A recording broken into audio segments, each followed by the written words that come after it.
হে জগতবাসী, আজ আমি শামীম আলী চিশতি আপনাদের সামনে একটি আলোচনা নিয়ে আসলাম। সেই আলোচনাটি হলো যে শরীয়তের মানুষের সাথে মারেফতের মানুষের মিলে না কেন। আজকে আপনারা এই কথাগুলো শুনে আমাকে অবশ্যই জানাবেন যে আসলে আমি যে কথাগুলো বলেছি এই কথাটা ঠিক নাকি আছে এই কথার অন্য কোনো দিক। তাহলে অবশ্যই সেটাই আপনারা বলবেন, আমি সেটা মেনে নেব।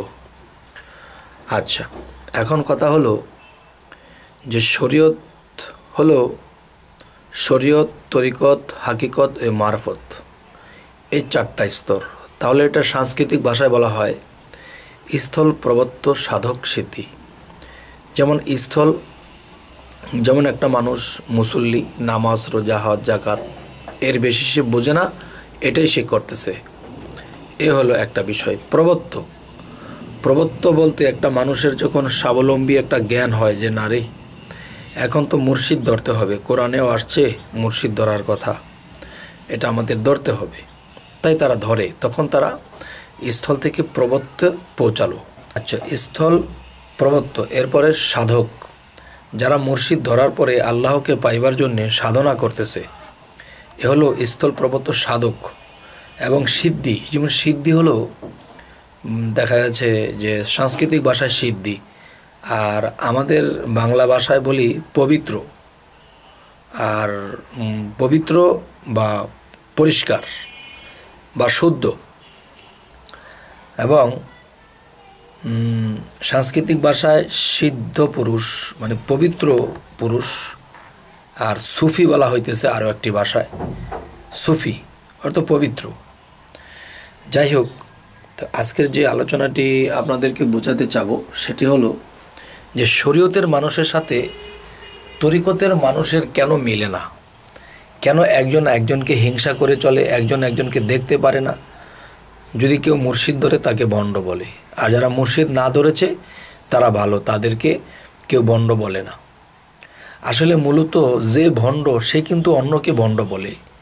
তাহলে গণ্ডগোলটা কোথায়? এই গণ্ডগোলটা ভেঙে দেওয়ার জন্য আজকের এই আলোচনাটি। তবে এই গণ্ডগোলটার মূল বিষয় আমি আপনাদেরকে তুলে ধরব, আর আপনারা অবশ্যই আমাকে বলবেন যে আসলে হ্যাঁ আমার কথাটা ঠিক নাকি আপনাদের এই কথার যদি থাকে কোনো দিক তবে আমাকে জানাবেন। সেটি হলো, ধরেন অবশ্যই এই বাংলাদেশে মতিঝিল তো সবাই চেনে, গুলিস্তান তো মোটামুটি বেশিরভাগ মানুষই বাংলাদেশে চেনে। তো এখন দেখা যায় যে গুলিস্তান থেকে যখন 24 তাল্লার এখানে একটা স্কুল খুলেছে এবং গুলিস্তানের মোড়ের কোনায় একটি স্কুল খুলেছে, আর দুটি স্কুলই নার্সারি স্কুল। আচ্ছা, এখন দেখা যায় যে 24 তাল্লার এখানে যে মানুষগুলো থাকে, 24 তাল্লার এখানে যারা থাকে, এখান থেকে কিছু ছাত্র ভর্তি হয়েছে গুলিস্তান নার্সারিতে। আবার গুলিস্তানের আশেপাশে যারা থাকে এরা কেউ 24 তাল্লার এখানে যে স্কুলটি এখানে তারা ভর্তি হয়েছে। তো এখন কথা হলো যে গুলিস্তানের এখান থেকে যারা বায়াত হয়েছে তারা কিন্তু 24 তাল্লার এখানে এসে সেই স্কুলটি থেকে পড়তেছে, যে এদেরকে ছাড়ে পড়াইছে কি ক, খ, গ, গহ, উম, তারা সুন্দর পড়েছে। এখন তারা গুলিস্তানের এখানে তাদের বাসা বাড়ি, সেখানে তারা যাবে। তখন গুলিস্তানের মোড়ে যখন সেই স্কুলে যখন স্যারে পড়াইতেছিল, এই তুমি বানাম করো তো, যে কলরব, তো একটা ছেলে উঠে বলতেছে যে স্যার আমি পারবো। তখন ছেলেটি বলতেছে ক, ল, র, ব, কলরব। তখন স্যার বলতেছে থ্যাংক ইউ।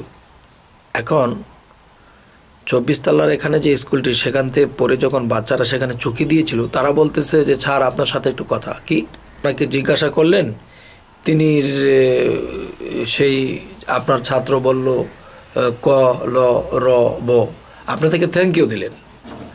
কিন্তু আসলে আমাদেরকে তো এভাবে ছাড় পড়ায়নি, তোমাদেরকে কীভাবে পড়াইছে?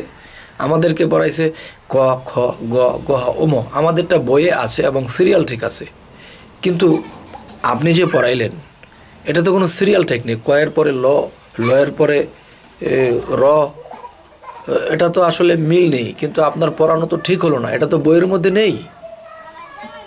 তখন সেই মাস্টার বলতেছে যে বাবারে, তোমরা যেটা পড়ে এসেছো এটা ঠিক আছে, তাহলে আমরা যেটা পড়ে এসেছি এটা যদি ঠিক থাকে তাহলে আমাদের মতো করে পড়ান, তাহলে আপনার পড়াটা তো বইয়ের মধ্যে নেই। ক খ গ ঘ একটা সিরিয়াল ঠিক আছে, এখন আপনি বলতেছেন কয়ের পরে ল, লয়ের পরে র, এটা তো কোনো বইয়ের মধ্যে নেই, এইভাবে তো সিরিয়াল নেই, আপনার পড়ার তো সিরিয়াল হচ্ছে না। তখন স্যার বলতেছে, হ্যাঁ বাবা তোমারটা তো ঠিক আছে। হ্যাঁ, আরে ও যে কলরব বলেছে এটাও তো ঠিক আছে। কয় না, এটা এভাবে তো বইয়ের মধ্যে নেই। তখন দেখা গেছে স্যারের সাথে তক্র, কারণ বাচ্চা মানুষ বোঝে না, যেরকম সহজ সরল হয়ে সে পড়তেছিল। তখন স্যার তাকে বোঝাইতে চেষ্টা করে, বাবারে তুমি যেটা পড়েছো এটাও ঠিক আছে, আবার ও যেটা পড়েছে ওটাও ঠিক আছে। তখন স্যার তাকে আর বোঝাইতে পারতেছে না। তো এর মূল বিষয় হলো কি বাবা, যে তরিকতের লোকেরা কিন্তু সেই আধ্যাত্মিক জগৎ থেকে কথা বলে, মানে সেই কথা তো বইয়ের সিরিয়ালে পায় না, কোরআনের সিরিয়ালে পায় না, হাদিসের সিরিয়ালে পায় না। কিন্তু কথা তো মিথ্যা নয়, কারণ সেখানে তো তাদেরকে ক খ শিখাইতেছিল, তাদের স্তরটা একটু নিচে। আর এই স্কুলে তো বানাম শিখাইতেছিল, যে ক খ পড়া শেষ হয়েছে, এখন বানাম শিখাইতেছে। এখন দেখা যায় বানান শিখাইতে যাইয়া এখন দেখা যায় আরেক ছাত্র প্যাচ ধরে ফেলেছে, তখন তাকে বুঝাইলো, সে বুঝতেছে না। তো শরীয়তের যে বিষয়টা, তারা যে স্তরে শিক্ষা শিখেছে এর চেয়ে বড় স্তর বলে তারা মনে করে না, এবং তাদেরকে বোঝানো যায় না, যার ফলে মারেফতের দেশের লোকেদের সাথে তাদের মিল পালানো যায় না। তারা মিল করে চলতে পারে না, যে তোমাদেরটা ঠিক না, সে বলতেছে তোমাদেরটা ঠিক না, সে বলতেছে তোমাদেরটা ঠিক না। তো এই অবস্থায় চলছে, সে তাকে বলে ভণ্ড, সে তাকে বলে ভণ্ড, এই লণ্ডভণ্ড অবস্থা।